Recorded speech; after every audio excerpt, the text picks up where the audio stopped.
ಕೆಲವು ಕ್ಷಣಗಳು ಹೀಗೆಯೇ ಕಳೆದವು. ದೇವಿ ಶಂಕರ್ ತಲೆಮಾರುಗಳು ಕಳೆದು ಹೋದವು. ನನಗೆ ಜನರ ಪ್ರೀತಿ ಮತ್ತು ವಿಶ್ವಾಸ ಎರಡೂ ಸಿಕ್ಕಿವೆ. ನಾನು ಈ ಸಂಪ್ರದಾಯವನ್ನ ಅನುಸರಿಸೋಕೆ ಮತ್ತು ನನ್ನ ಮೊಮ್ಮಗನನ್ನ ಸಿಂಹಾಸನದ ಮೇಲೆ ಕೂಡ್ಸೋಕೆ ಹಾಗೇನೆ ನನಗೆ ಸಿಕ್ಕಿದ್ದ ಅದೇ ಗೌರವಗಳನ್ನ ಕಾಪಾಡ್ಕೊಳ್ಳೋಕೆ ಇಷ್ಟಪಟ್ಟಿದ್ದೆ. ಆದರೆ ಸಿಕ್ಕ ಅಷ್ಟೂ ಗೌರವ ನನ್ನದಲ್ಲ. ಆದರೆ ಪ್ರೀತಿಯನ್ನ ಕಾಪಾಡ್ಕೊಳ್ಳೋದು ಅಗತ್ಯವಾಗಿರುವ ಆ ಸಿಂಹಾಸನದ ಬಗ್ಗೆ ಎಂಬುದನ್ನು ನಾನು ತಡವಾಗಿ ಅರ್ಥ ಮಾಡಿಕೊಂಡೆ. ಈ ಸಮಾಜ ನಮ್ಮನ್ನ ನೋಡಿ ಕಲಿತದೆ ಅನ್ನೋದನ್ನ ನಾನು ಮರ್ತೋದೆ. ನಾವು ನಮ್ಮ ಸ್ವಂತ ಲಾಭಕ್ಕಾಗಿ ನಮ್ಮವ್ರ ಮೇಲೇನೆ ಒತ್ತಡ ಏರ್ತಾ ಇರ್ತೀವಿ. ಸಮಾಜ ಕುಟುಂಬವನ್ನ ರೂಪಿಸುತ್ತೆ ಮತ್ತು ಆ ಕುಟುಂಬ ಪ್ರೀತಿಯನ್ನ ರೂಪಿಸುತ್ತೆ. ಆದ್ರೆ ಆ ಪ್ರೀತಿ ಒತ್ತಡದ ಸ್ಥಾನವನ್ನ ಪಡ್ಕೊಂಡು ಬಿಡ್ತು. ಇದನ್ನ ತಿಳಿದಿದ್ರೂ ಸಹ ನಾವು ನಿಲ್ಲಿಸ್ಲಿಲ್ಲ. ನಮ್ಮ ಅದೇ ಗೌರವ, ರಕ್ತದ ಶುದ್ಧತೆಯನ್ನ ಕಾಪಾಡ್ಕೊಳ್ಳೋಕೋಸ್ಕರ. ಅಶ್ವಿನ್ ಅವನ ಸಾವಿನ ಜೊತೆ ಹೋರಾಡ್ತಿದ್ರು, ಜನ ಅವನನ್ನ ಪೂಜಿಸ್ತಿದ್ದಾರೆ. ಈಗ ನೀನು ಕೂಡ. ನೀನು ಇಲ್ಲಿ ಇಲ್ಲದೆ ಇದ್ದಾಗಲೂ ಸಹ ಅವನೇನ್ ಮಾಡ್ದ ಅದು ಇತಿಹಾಸದ ಪುಟಗಳಲ್ಲಿ ಅವನ ಹೆಸರನ್ನ ಬರೆದು ಬಿಟ್ಟಿದೆ. ಈಗ ಅವನ ಬಗ್ಗೆ ಎಲ್ಲರೂ ಹೆಮ್ಮೆ ಪಡ್ತಾರೆ. ನನಗೆ ಬಹಳ ಹಿಂದೆನೆ ಇದೆಲ್ಲನೂ ಅರ್ಥ ಆಗಿತ್ತು. ಆದರೆ ನಾನು ಮಾಡಿದ ತಪ್ಪುಗಳಿಂದಾಗಿ ನನಗೆ ಅವನ ಮುಂದೆ ನಿಲ್ಲೋಕೆ ಧೈರ್ಯ ಬರಲಿಲ್ಲ. ಅವನದು ವಿಶಾಲ ಹೃದಯ ಅಂತ ನನಗೆ ಗೊತ್ತು. ನಾನು ಏನನ್ನೂ ಹೇಳೋದಿಲ್ಲ. ಆದರೆ ಸ್ವಯಂ ನಿಂದನೆಯಿಂದ ಏನು ಮಾಡಬಹುದು? ನಾನು ನಿನ್ನ ಹತ್ರ ಮತ್ತೆ ಅವನ ಬಳಿ ಕ್ಷಮೆ ಕೇಳ್ತೀನಿ. ಅವನಿಗೆ ಏನೂ ಆಗೋದಿಲ್ಲ ಅಂತ ನನಗೆ ಗೊತ್ತು. ಯಾಕಂದರೆ ಅವನ ಜೀವನದಲ್ಲಿ ತುಂಬ ಒಳ್ಳೆಯದನ್ನ ಮಾಡಿದ್ದಾನೆ. ಆ ಯಮರಾಜ ಕೂಡ ಒಮ್ಮೆ ಅದ್ರ ಬಗ್ಗೆ ಯೋಚಿಸ್ಬೇಕಾಗುತ್ತದೆ. ಧೈರ್ಯದಿಂದ ಇರು ಮಗಳೇ, ಅವನಿಗೇನೂ ಆಗೋದಿಲ್ಲ, ಸಮಾಧಾನಿಸಿದರು. ಅವರ ಇಡೀ ಮಾತುಗಳನ್ನು ಕೇಳಿದ ಮೇಲೆಯೂ ಶೀತಲ್ ಚಲನರಹಿತಳಾಗಿಯೇ ಕುಳಿತಿದ್ದಳು. ಅವಳು ತಲೆ ಮೇಲಕ್ಕೆ ಎತ್ತಲಿಲ್ಲ. ಅವಳ ಕೈಗಳು ಹಾಗೆಯೇ ಬೆಸೆದುಕೊಂಡಿದ್ದವು. ದೇವಿ ಶಂಕರ್ ಅವಳ ಪಕ್ಕವೇ ಕುಳಿತವರು ಅವಳ ತಲೆ ಸವರಿ ದೀರ್ಘವಾದ ನಿಟ್ಟುಸಿರೊಂದನ್ನು ಹೊರಹಾಕಿ ಅಲ್ಲಿಂದ ಎದ್ದು ಹೋದರು. ಸಮಯ ಕಳೆದು ಹೋಗುತ್ತಿತ್ತು. ಪ್ರತಿ ಕೈಗಳು ದೇವರ ಪ್ರಾರ್ಥನೆಯಿಂದ ಕೂಡಿದ್ದವು. ಸೀತಾ ಅಳುತ್ತಾ ತನ್ನ ಅಣ್ಣನಿಗೆ ಏನೂ ಆಗುವುದಿಲ್ಲ ಎಂದು ಸಮಾಧಾನಿಸುತ್ತಿದ್ದಳು.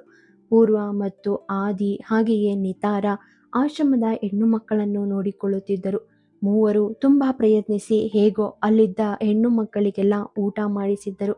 ಆಶ್ರಮದಲ್ಲಿ 1 ತಿಂಗಳ ಮಗುವಿನಿಂದ ಹಿಡಿದು 3 ವರ್ಷದವರೆಗಿನ ಹುಡುಗಿಯರೆಲ್ಲ ಇದ್ದರು. ಆದ್ದರಿಂದ ಸೌರವ್ ಎಲ್ಲರ ಮೇಲೆಯೂ ನಿಗಾ ಇಟ್ಟಿದ್ದ. ಸೂರ್ಯ ಮುಳುಗಿ ಶೀಘ್ರದಲ್ಲೇ ಮತ್ತೆ ಉದಯಿಸಿದ. ಈ ಸಮಯದಲ್ಲಿ ಸೀತಾಳ ಧ್ವನಿ ಅಶ್ವಿನ್ನ ಕಿವಿಗಳಲ್ಲಿ ಪ್ರತಿಧ್ವನಿಸಿತು. ನಿತ್ರಾಣನಾಗಿದ್ದವನು ಹಾಗೆಯೇ ಕಣ್ಣು ಮುಚ್ಚಿದ. ಶೀತಲ್, ಇದೆಲ್ಲವೂ ಹೀಗೆಯೇ ಇರುತ್ತಾ? ಅಶ್ವಿನ್, ನನ್ನ ಕೊನೆಯುಸಿರಿರೋವರೆಗೂ. ಅವಳಾಡಿದ ಮಾತು, ಅವನು ಕೊಟ್ಟ ಭರವಸೆ ಮನಪಟಲದಲ್ಲಿ ಮೂಡಿದ್ದೇ ತಡ. ಅಶ್ವಿನ್ ಕಣ್ಣು ತೆರೆದ. ಎದುರಿಗೆ ನೋಡಿದಾಗ ಅಲ್ಲಿ ದೇವಿ ಶಂಕರ್ ಚೇರ್ ಮೇಲೆ ಕುಳಿತಿದ್ದರು.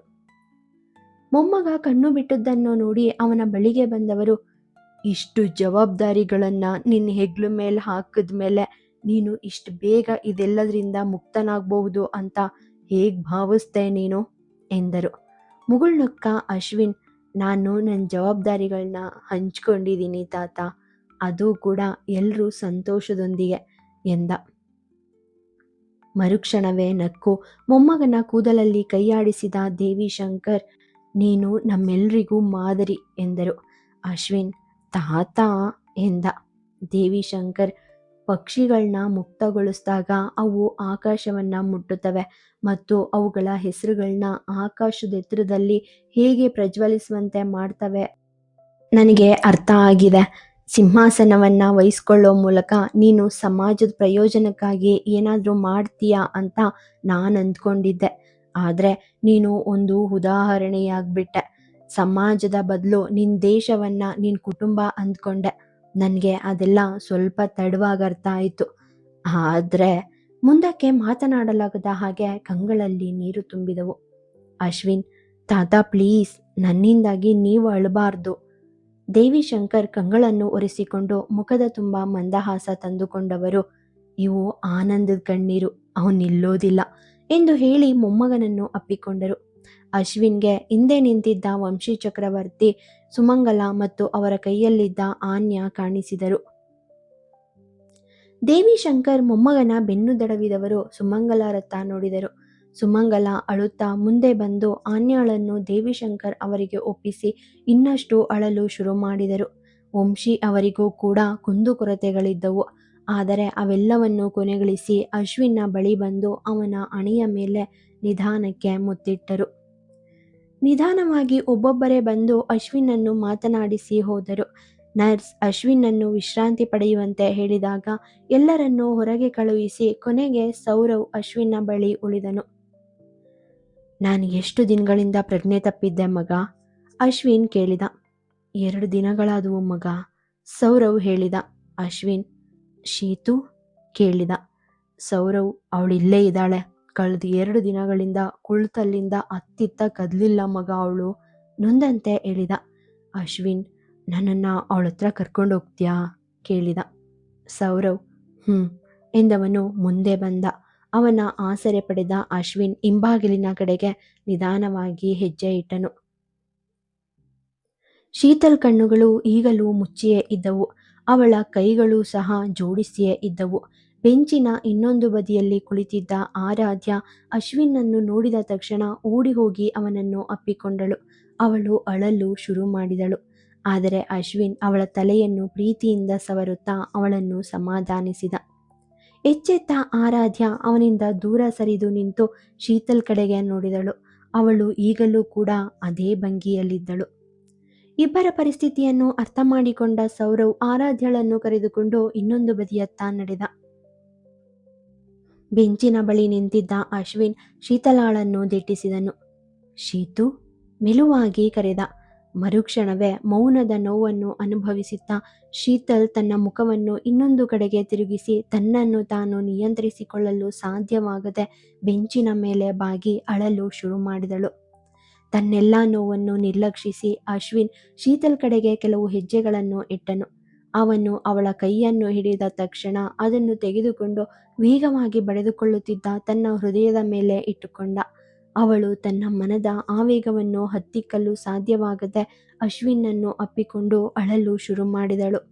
ಶೀತಲಾಳ ಬಿಗಿಯಾದ ಹಿಡಿತ ಅಶ್ವಿನ್ನ ದೇಹದಲ್ಲಿ ಸ್ವಲ್ಪ ನೋವನ್ನು ಉಂಟು ಮಾಡಿತ್ತು. ಇದರಿಂದಾಗಿ ಅಶ್ವಿನ್ ಸ್ವಲ್ಪ ನಿಟ್ಟುಸಿರನ್ನು ಬಿಟ್ಟನು. ಆದರೆ ಅವನು ಶೀತಲಾಳಿಂದ ದೂರ ಆಗಲಿಲ್ಲ. ಅವಳ ಬೆನ್ನು ದಡವುತ್ತಾ ತನ್ನ ನೋವನ್ನು ನುಂಗಿದನು. ಆದರೆ ಶೀತಲಾಳ ಅಳು ಕಡಿಮೆಯಾಗದಿದ್ದಾಗ ಅಶ್ವಿನ್ ಮುಗುಳ್ನಗುತ್ತಾ, ಈಗ ಯಾರಾದರೂ ನಿನ್ನನ್ನು ತುಂಬಾ ಪ್ರೀತಿಸ್ತಾ ಇದ್ರೆ ಅವ್ರು ಹೇಗ್ ತಾನೇ ಸಾಯೋಕ್ ಸಾಧ್ಯ ಎಂದ. ಶೀತಲ್, ನನಗೇನಾಗಿದೆ ಅಂತ ನಿನಗೆ ಹೇಳೋಕ್ಕಾಗೋಲ್ಲ.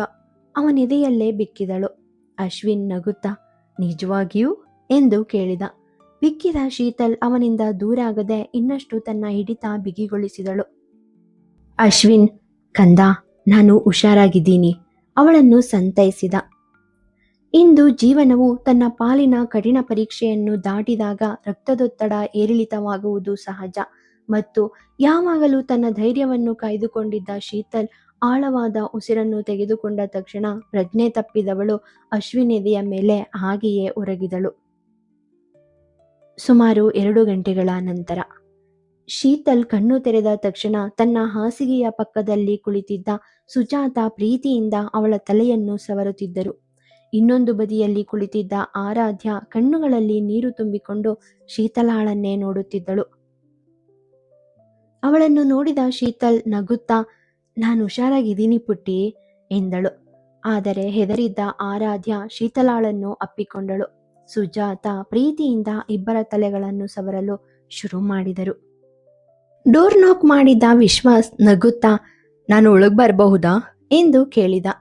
ಸುಜಾತ ಶೀತಲ್ ಬಳಿಯಿಂದ ಎದ್ದು ನಿಂತು, ಬಾ ಮಗ ಎಂದರು. ವಿಶ್ವಾಸ್ನನ್ನು ನೋಡಿದ ಆರಾಧ್ಯ ಕೂಡ ಶೀತಲಾಳಿಂದ ಬೇರ್ಪಟ್ಟು ಹಾಸಿಗೆಯ ಇನ್ನೊಂದು ಬದಿಯಲ್ಲಿ ನಿಂತಳು. ಶೀತಲ್ ಬಳಿಗೆ ಬಂದ ವಿಶ್ವಾಸ್, ಹೇಗಿದೀಯಾ ಅವಳನ್ನು ಕೇಳಿದ. ಶೀತಲ್ ನಗುತ್ತಾ, ಚೆನ್ನಾಗಿದ್ದೀನಿ ಎಂದಳು. ವಿಶ್ವಾಸ್, ನೀನ್ ಚೆನ್ನಾಗೇ ಇರ್ತೀಯಾ ಎಂದು ನಕ್ಕ. ಸುಜಾತ, ನೀನ್ ಕುಳಿತಿರು ಮಗ, ನಾನು ಬರ್ತೀನಿ ಎಂದು ಹೇಳಿ ಹೊರಗೆ ಹೋದರು. ಸುಜಾತ ಹೊರಗೆ ಹೋದ ತಕ್ಷಣ ಶೀತಲ್ ಮೃದುವಾಗಿ ಥ್ಯಾಂಕ್ಸ್ ಎಂದಳು. ವಿಶ್ವಾಸ್, ಅಂದ ಹಾಗೆ ನಾನು ಬೇಗನೆ ಮಾಡಬೇಕಾಗಿದ್ದ ಕೆಲಸ, ಆದರೆ ತಡವಾಗೋಯ್ತು ಎಂದು ನಕ್ಕ. ಶೀತಲ್, ಕೆಲವೊಮ್ಮೆ ಟೈಮ್ ಕೆಲಸದ ಮಹತ್ವವನ್ನು ಹೆಚ್ಚಿಸುತ್ತೆ. ಬಹುಶಃ ನೀ ನನಗೆ ಮೊದಲೇ ಹೇಳಿದ್ರೆ ವಿಷಯಗಳು ಹಾಗಿರ್ತಿರ್ಲಿಲ್ಲ ಎಂದಳು. ವಿಶ್ವಾಸ್ ಖಂಡಿತ ಎಂದ. ಶೀತಲ್ ಮದ್ವೆ ಆಯ್ತಾ ನಿಂದು ಎಂದು ಕೇಳಿದಳು. ವಿಶ್ವಾಸ್ ನನಗೊಬ್ಳು ಮುದ್ದಾದ ಮಗಳಿದ್ದಾಳೆ ಎಂದು ನಕ್ಕ. ಕಂಗ್ರಾಟ್ಸ್ ಅಭಿನಂದಿಸಿದಳು. ವಿಶ್ವಾಸ್ ಅವರಿಗೆ ನಾನು ನಿನ್ನನ್ನು ಪರಿಚಯಿಸಬೇಕು, ಆದರೆ ಈಗಲ್ಲ, ಅವರು ಮನೇಲಿದ್ದಾರೆ ಎಂದ. ಅಷ್ಟರಲ್ಲಿ ಸೌರವ್ ಕೈಯಲ್ಲಿ ಒಂದು ಗ್ಲಾಸ್ ಜ್ಯೂಸ್ನೊಂದಿಗೆ ಒಳಗೆ ಬಂದ. ಶೀತಲ್ ಇದು ನಿನಗೆ ಎಂದು ಅವಳ ಮುಂದೆ ಹಿಡಿದ. ಶೀತಲ್ ನನಗಿದೆಲ್ಲ ಬೇಡ, ನಾನು ಚೆನ್ನಾಗಿದ್ದೀನಿ ಎಂದಳು. ಸೌರವ್ ಇದನ್ನು ತಂದಿದ್ದು ನಾನಲ್ಲ, ಕಳಿಸಿದ್ದವನು ಎಂದ. ಶೀತಲ್ ಮುಗುಳ್ನಕ್ಕಳು. ಅಷ್ಟರಲ್ಲಿ ಆರಾಧ್ಯ ಮುಂದೆ ಬಂದು ಸೌರವ್ನಿಂದ ಗ್ಲಾಸ್ ತೆಗೆದುಕೊಂಡು ಟೇಬಲ್ ಮೇಲೆ ಇಟ್ಟಳು. ವಿಶ್ವಾಸ್ ಮತ್ತು ಸೌರವ್ ಅವಳನ್ನು ನೋಡುತ್ತಾ ಆರಾಧ್ಯ ಎಂದರು. ಶೀತಲ್ ನಗುತ್ತಾ ಆರಾಧ್ಯ ಪುಟ್ಟ, ಇವರು ವಿಶ್ವಾಸ ಅಂಕಲ್, ಮತ್ತೆ ಇವರು ಸೌರವ್ ಅಂಕಲ್, ನಿನ್ ಡಾರ್ಲಿಂಗ್ ಇದಾರಲ್ಲ ಅವ್ರ ಫ್ರೆಂಡ್ ಎಂದಳು. ಸೌರವ್ ನಗುತ್ತಾ ಡಾರ್ಲಿಂಗಾ ಎಂದ. ವಿಶ್ವಾಸ್ ಕೂಡ ಹಾಗೆಯೇ ಹೇಳಿದ. ಆರಾಧ್ಯ ಸೌರವ್ ಕಡೆ ತಿರುಗಿ ಮುಗುಳ್ನಕ್ಕಳು. ಆರಾಧ್ಯಳ ನಗುವನ್ನು ನೋಡಿ ಮುಖದಲ್ಲಿ ನೋವಿನ ಮಂದಹಾಸ ತುಂಬಿಕೊಂಡ ವಿಶ್ವಾಸ್, ನೀನ್ ರೆಸ್ಟ್ ಮಾಡು, ನಾನು ನಿನ್ನನ್ನು ಮತ್ತೊಮ್ಮೆ ಮೀಟ್ ಮಾಡ್ತೀನಿ ಎಂದು ಹೇಳಿ ಎದ್ದು ಹೊರಗೆ ನಡೆದ. ಸೌರವ್ ಏನಾದರೂ ಬೇಕು ಅಂದರೆ ನನಗೆ ಹೇಳು ಶೀತಲ್ ಎಂದು ಹೇಳಿ ಸೌರವ್ ಕೂಡ ಅಲ್ಲಿಂದ ಹೊರ ನಡೆದ. ಕಾರಿನ ಡೋರ್ ಓಪನ್ ಮಾಡುತ್ತಿದ್ದ ವಿಶ್ವಾಸ್ನನ್ನು ಕೂಗಿ ಕರೆದನು ಸೌರವ್. ಸೌರವ್ನ ಧ್ವನಿ ಕೇಳಿದ ವಿಶ್ವಾಸ್ ತಿರುಗಿ ಅವನತ್ತ ನುಡಿದ. ಸೌರವ್ ವಿಶ್ವಾಸ್ ಬಳಿಗೆ ಬಂದವನು ಆರಾಧ್ಯ ಯಾರು ಎಂದು ಪ್ರಶ್ನಾರ್ಥಕವಾಗಿ ಅವನನ್ನೇ ನೋಡುತ್ತಾ ಕೇಳಿದ. ವಿಶ್ವಾಸ್ ಶೀತಲ್ ನನ್ನನ್ನು ಮದುವೆಯಾಗೋಕೆ ನಿರಾಕರಿಸಿದ್ರಲ್ಲಿ ಈ ಮಗುವಿನ ಕಾರಣನೂ ಒಂದು ಎಂದ. ಸೌರವ್ ನೇರವಾಗಿ ಹೇಳಿ ಪ್ಲೀಸ್, ಗೊಂದಲದಲ್ಲಿದ್ದ ಅವನು. ವಿಶ್ವಾಸ್ ನಗುತ್ತಾ ಆರಾಧ್ಯಳನ್ನ ತನ್ನ ಜೊತೆನೇ ಇಟ್ಕೊಳ್ತೀನಿ ಅಂತ ಶೀತಲ್ ನನ್ನ ಹತ್ರ ಹೇಳಿದ್ಲು. ನನಗೂ ಇಷ್ಟನೇ ಇತ್ತು, ಆದರೆ ಅಲ್ಲಿ ನನ್ನ ನಿರ್ಧಾರ ಮುಖ್ಯವಾಗಿರಲಿಲ್ಲ. ಯಾಕಂದರೆ ನನ್ನ ಮನೆಯವರು ಬೇರೆ ಯಾರದ್ದೋ ಮಗುನ ತಮ್ಮ ಮನೇಲಿ ಇಟ್ಕೊಂಡು ಸಾಕೋಕೆ ಒಪ್ತಾ ಇರಲಿಲ್ಲ. ಆದ್ರಿಂದ ಆ ಸಮಯದಲ್ಲಿ ನಾನು ಬೇಡ ಅಂತ ಹೇಳಿದ್ದೆ ಎಂದ. ಸೌರವ್ ಹೋ ನಿರಾಳನಾದವನಂತೆ ಹೇಳಿದ. ವಿಶ್ವಾಸ್ ಓಕೆ ಬಾಯ್, ನಾನು ಹೊರಡ್ತೀನಿ ಎಂದ. ಸೌರವ್ ವೇಟ್ ಎಂದು ಹೇಳಿ ವಿಶ್ವಾಸ್ ಜೊತೆ ಮುಂದೆ ಸಾಗುತ್ತಾ ಓಕೆ, ಒಂದು ವಿಷಯ ಹೇಳಿ, ನಿಮಗೆ ಎಲ್ಲಾದರೂ ಗಿಲ್ಟ್ ಫೀಲ್ ಕಾಡ್ತಾ ಇದೆಯಾ ನೇರವಾಗಿ ಕೇಳಿದ. ವಿಶ್ವಾಸ್ ನಗುತ್ತಾ ಒಳ್ಳೇದನ್ನ ಕೈಯಾರೆ ಕಳ್ಕೊಂಡ್ರೆ ಗಿಲ್ಟ್ ಇದ್ದೇ ಇರುತ್ತೆ ಎಂದ. ಸೌರವ್ ಯು ಆರ್ ಮ್ಯಾಡ್, ನಿಮ್ಗೆ ಗೊತ್ತಲ್ವಾ ನೀವೇನು ಮಾಡಿದ್ರಿ ಅಂತ.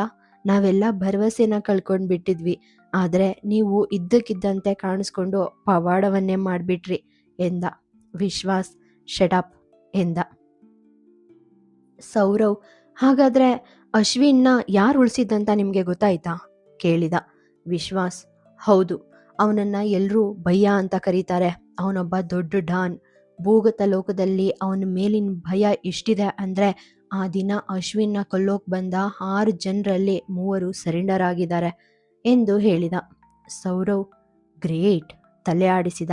ವಿಶ್ವಾಸ್ ಓಕೆ, ನಾನು ಹೊರಡ್ತೀನಿ, ಅಶ್ವಿನ್ನ ಹುಷಾರಾಗಿ ನೋಡ್ಕೊಳ್ಳಿ ಎಂದ. ವಿಶ್ವಾಸ್ ಮತ್ತೆ ಕಾರಿನ ಬಳಿಗೆ ನಡೆದ. ಸೌರವ್ ಕೈ ಬೀಸಿದ. ಸ್ವಲ್ಪ ಸಮಯದ ನಂತರ ಶೀತಲ್ ಆರಾಧ್ಯ ಹೋಗಿ ನರ್ಸ್ ಹತ್ರ ನನ್ನ ಡ್ರಿಪ್ಸ್ ತೆಗೆಯೋಕೆ ಹೇಳು ಎಂದಳು. ಆರಾಧ್ಯ ಶೀತಲ್ ಕಡೆಗೆ ನೋಡುತ್ತಾ ಈಗದಲ್ಲೇ ಇರಲಿ ಶೀತಲ್, ನೀನಿನ್ನೂ ಹುಷಾರಾಗಿಲ್ಲ ಎಂದಳು. ಆರಾಧ್ಯಳ ಮುಖವನ್ನು ಹತ್ತಿರದಿಂದ ನೋಡುತ್ತಾ ಆರಾಧ್ಯ ಇಲ್ಬಾ ಎಂದು ಹೇಳಿ ಅವಳನ್ನು ಹತ್ತಿರ ಕರೆದಳು. ಬಂದವಳ ಮುಖವನ್ನು ಮತ್ತೊಮ್ಮೆ ದಿಟ್ಟಿಸಿ ಏನಾದರೂ ಪ್ರಾಬ್ಲಮ್ ಆಯ್ತಾ ಎಂದು ಕೇಳಿದಳು. ಆರಾಧ್ಯ ಇಲ್ಲ ಎನ್ನುವಂತೆ ತಲೆ ಆಡಿಸಿದಳು. ಅಷ್ಟರಲ್ಲಿ ಸುಮಂಗಲ ತಮ್ಮ ಮಡಿಲಲ್ಲಿ ಆರಾಧ್ಯಳನ್ನು ಎತ್ತಿಕೊಂಡು ಒಳಗೆ ಬಂದರು. ಅದನ್ನು ನೋಡಿದ ಆರಾಧ್ಯ ಶೀತಲಾಳಿಂದ ದೂರ ನಿಂತಳು. ಶೀತಲ್ ಎದ್ದೇಳಲು ಮುಂದಾದಾಗ ಸುಮಂಗಲ ಬೇಡ, ನೀನು ರೆಸ್ಟ್ ಮಾಡು ಎಂದರು. ಇಲ್ಲ ಆಂಟಿ, ನಾನು ಚೆನ್ನಾಗಿದ್ದೀನಿ ಅಂದರೆ ಅವಳು ಏನನ್ನೋ ಹೇಳುವ ಮೊದಲೇ ನಾನು ರೆಸ್ಟ್ ಮಾಡಂತ ಹೇಳಿದೆ. ಸುಮಂಗಲ ದನಿ ಎತ್ತರಿಸಿ ಹೇಳಿದರು. ಇಲ್ಲಿಯವರೆಗೆ ಸರಿಯಾಗಿಲ್ಲದಿದ್ದೆಲ್ಲವೂ ಇದ್ದಕ್ಕಿದ್ದ ಹಾಗೆ ಸರಿಯಾದಂತೆ ಕಾಣುತ್ತಿತ್ತು. ಶೀತಲ್ಗೆ ಇದೆಲ್ಲ ಸ್ವಲ್ಪ ವಿಚಿತ್ರವೆನಿಸುವುದು ಸಹಜ. ಆ ವಿಚಿತ್ರತೆ ಹೇಗೋ ಸುಮಂಗಲಾರನ್ನು ಸುತ್ತುವರೆದಿತ್ತು. ಆದರೆ ಇನ್ನೂ ಅವರ ವಯಸ್ಸು ಮತ್ತು ಸ್ಥಾನ ಅದಕ್ಕಾಗಿಯೇ ಸುಮಂಗಲ ಅಧಿಕಾರ ಚಲಾಯಿಸುತ್ತಿದ್ದರು. ಶೀತಲ್ ಕಣ್ಣುಗಳು ಸುಮಂಗಲರ ತೋಳುಗಳಲ್ಲಿದ್ದ ಆನ್ಯ ಕಡೆ ನೋಡಿದವು. ಆ ಮಗು ಶೀತಲಾಳನ್ನೇ ನೋಡುತ್ತಿತ್ತು. ಶೀತಲ್ ಅವಳನ್ನು ನೋಡಿದ ತಕ್ಷಣ ಆ ಮಗು ಮುಗುಳ್ನಕ್ಕಿತು. ನಗುತ್ತಾ ಶೀತಲ್ ತನ್ನ ಕೈಯಲ್ಲಿದ್ದ ಚಾಕ್ಲೇಟ್ ಅನ್ನು ಆನ್ಯ ಕಡೆ ಚಾಚಿದಳು. ಆನ್ಯ ನಿಧಾನವಾಗಿ ಮುಂದೆ ಬಂದು ಸಂತೋಷದಿಂದ ನಗುತ್ತಾ ಶೀತಲ್ ಕೈಯಿಂದ ಚಾಕ್ಲೇಟ್ ತೆಗೆದುಕೊಂಡು ಅವಳ ಕೆನ್ನೆಯನ್ನು ಪ್ರೀತಿಯಿಂದ ಮುಟ್ಟುತ್ತಾ ಅವಳೊಂದಿಗೆ ಮಾತನಾಡಲು ಶುರು ಮಾಡಿದಳು. ಆನ್ಯ ಶೀತಲ್ ಜೊತೆ ಮಾತನಾಡುತ್ತಿರುವುದನ್ನು ನೋಡಿ ಅಲ್ಲೇ ನಿಂತಿದ್ದ ಆರಾಧ್ಯ ಹೊರಗೆ ಹೋದಳು. ಶೀತಲ್ ಅವಳು ಹೋದುದನ್ನು ನೋಡಿದಳು, ಆದರೆ ತಡೆಯಲು ಹೋಗಲಿಲ್ಲ. ಶೀತಲ್ ವಾರ್ಡ್ನಿಂದ ಹೊರಬಂದ ಆರಾಧ್ಯ ಅಶ್ವಿನ್ನ ವಾರ್ಡ್ ಕಡೆಗೆ ಹೋದಳು. ಆದರೆ ಅವಳು ಬಾಗಿಲನ್ನು ತಲುಪಿದ ತಕ್ಷಣ ಅವಳ ಹೆಜ್ಜೆಗಳು ಬಾಗಿಲಲ್ಲಿಯೇ ನಿಂತವು. ಏಕೆಂದರೆ ಅಶ್ವಿನ್ ದೇವಿಶಂಕರ್, ವಂಶಿ ಮತ್ತು ಶ್ರೀಧರ್ ಜೊತೆ ಮಾತನಾಡುತ್ತಿದ್ದ. ಅವನ ಸುತ್ತಲೂ ಅವರೆಲ್ಲ ಸುತ್ತುವರೆದಿದ್ದರು. ಅದನ್ನು ನೋಡಿದವಳು ಒಂದು ಹೆಜ್ಜೆ ಹಿಂದಕ್ಕೆ ಸರಿಸಿ ಅಲ್ಲೇ ಇದ್ದ ಖಾಲಿ ಬೆಂಚಿನ ಮೇಲೆ ಕುಳಿತಳು. ಅಶ್ವಿನ್ನನ್ನು ಭೇಟಿಯಾಗಲು ಇನ್ನೂ ಜನ ಬರುತ್ತಿದ್ದರು. ಇದರಿಂದಾಗಿ ಆರಾಧ್ಯಳ ಮುಂದೆ ಸ್ವಲ್ಪ ಘರ್ಷಣೆ ಉಂಟಾಯಿತು.